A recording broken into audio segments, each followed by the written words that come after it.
the breakout Marvel Cinematic Universe film that took the world by storm in 2014. The screenplay follows a traditional 3-act structure, and what apparently sets it apart is its seamless blending of genres: action, adventure, and comedy. But that's not what the audience will remember. What truly makes this film shine is its exceptional character development. Each member of the Guardians of the Galaxy undergoes a remarkable journey of growth and self-discovery. Quill evolves from a self-centered adventurer to a selfless hero, driven by his desire to honor his mother's memory and protect the galaxy. Gamora is initially portrayed as an assassin and a loner. She undergoes a transformation as she learns to trust and forms a deep connection with Quill. Driven by vengeance, Drax's journey involves finding closure and learning to channel his anger towards a noble cause. The dynamic duo of Rocket and Groot brings both comic relief and emotional depth. Rocket struggles with his identity as a genetically engineered creature, while Groot's sacrifice showcases his loyalty and selflessness. Groot, we're gonna be rich! As viewers, we remember the moments when these characters touch our hearts and evoke powerful emotions. And this usually happens when the main characters are at the climax of their transformational arc. The moment in this movie that makes us tear up every time is this one, when Quill is at the culmination of his arc. Take my hand, Peter.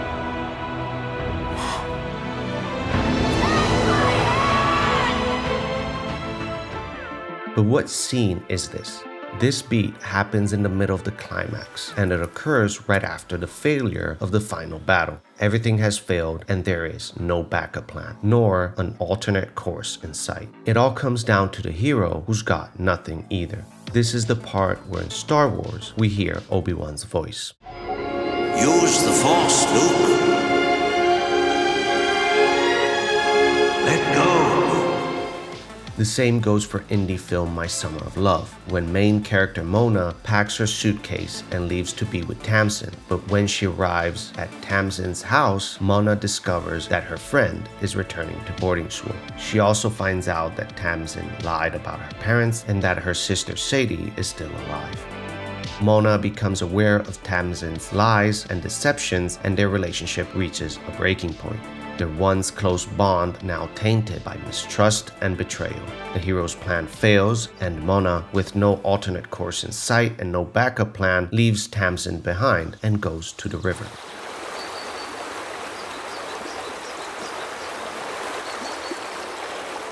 This is what Blake Snyder calls the dig deep down beat, and it's when Quill, Luke, and Mona, before the execution of the new plan, have to find the last ounce of strength to win, but can't use normal means to do so, and they must strip away of the stuff they think is important at the start of the story. This is where the hero lets go of their old logic and does something they would have never done when the movie began. This is the beat where the hero's journey finds its completion and the hero has faith in a world unseen. This is where Quill evolves from a self-centered adventurer to a selfless hero. But he was about the only family I had. No, he wasn't. But how is this beat more emotional than, for example, the same beat in My Summer of Love? Quoting James Gunn, Guardians of the Galaxy is about the mother. Well, I think that's true, but I really think of Volume 1 as being about the mother, Volume 2 is about the father, and Volume 3 is about the self. And this beat resonates deeply with audiences because it goes beyond the typical introspective shot of the main character staring into the sunset. The screenwriters James Gunn and Nicole Perlman elevate this beat by crafting it to be hypervisual, intensifying the emotional experience. Take my hand, Peter. They tap into the hero's most interior conflict, his relationship with his mother. As Peter Quill struggles to find his last ounce of strength, his most vulnerable and powerful memories of his mother come rushing in.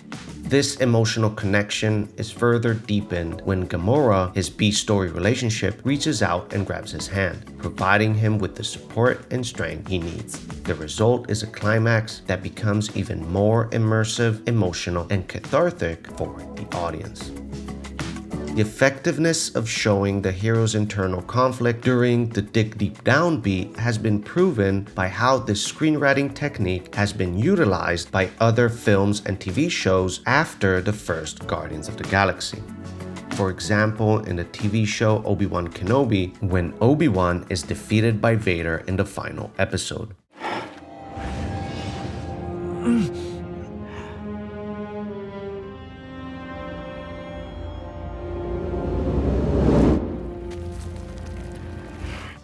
The dig deep down beat captures the universal struggles and conflicts that characters face, making their journeys relatable and compelling.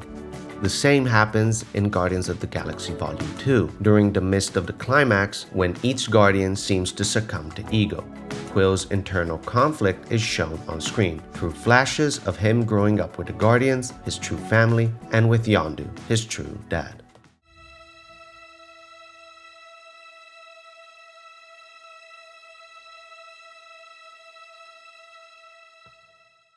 In conclusion, the screenplay of Guardians of the Galaxy is a masterful blend of action, adventure, and comedy. Its well-structured story, compelling character arcs, humorous dialogue, and stunning visual execution make it a truly unforgettable cinematic experience. But the devil is in the detail. The way the dig deep down beat is written with hyper-visual intensity is a testament to the creative vision of James Gunn and Nicole Perlman. By digging deep into the characters' internal conflicts and crafting visually stunning moments, the screenplay allows us to emotionally connect with the story. These beats resonate with the audience, leaving a lasting impact that transcends the traditional boundaries of the action-adventure genre. Why would you risk your life for this? My mother gave it to me. Thank you for watching. I hope you enjoyed this video essay. Remember to subscribe for more screenplay analysis and join the conversation.